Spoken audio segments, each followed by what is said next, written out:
Bonjour, nous sommes l'équipe Zone Blanche et on va vous présenter le making-of de notre film.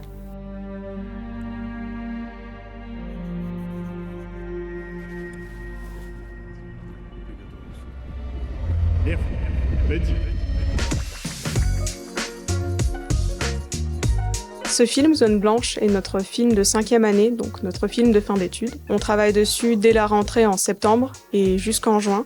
Donc pendant tous ces mois, on fait tout de la pré-production avec l'écriture, le scénario, les designs des personnages, jusqu'à la production, l'animation et puis jusqu'au rendu et montage final. Zone Blanche, c'est un film d'horreur qui se passe en Sibérie, en fin du 19e siècle, qui parle de deux géographes russes envoyés donc dans une région inconnue de la Sibérie pour la cartographier et ils vont se heurter à une résistance. Les deux personnages principaux de ce film s'appellent Lev et Ilya. Ils sont très sérieux, mais parfois taquins entre eux. On voulait les faire un peu attachants pour que quand l'horreur arrive, on soit triste pour eux. Dans notre équipe, on a 2 personnes qui sont animatrices, qui travaillent donc sur le rig et l'animation, et 4 personnes qui sont en images, donc qui travaillent plutôt sur la modélisation, la texture, le lighting et le rendu. Les rôles sont venus assez naturellement.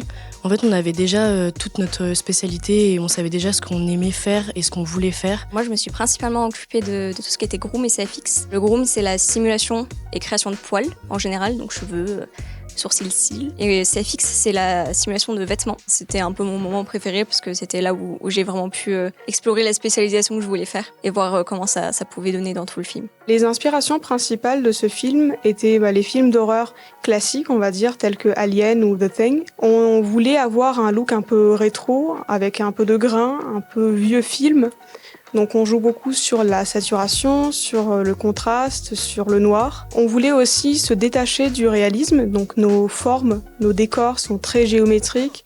On a des grandes lignes directrices pour amener le regard du spectateur vers l'action.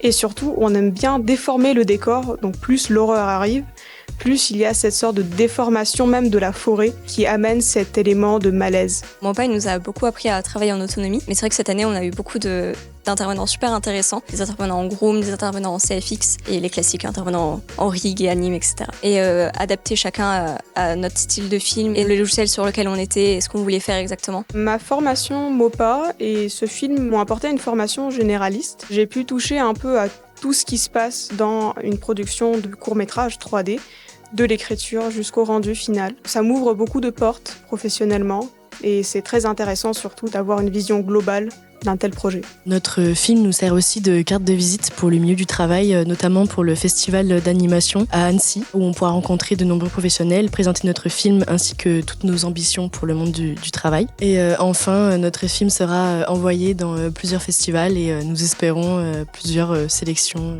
le plus possible. Pour quelqu'un qui voudrait se lancer dans les études à MOPA, je dirais de regarder beaucoup de références, d'être sûr que l'animation 3D, qui est quand même un domaine très spécifique, intéresse vraiment, de rester ouvert à toutes sortes de films, à toutes sortes de genres.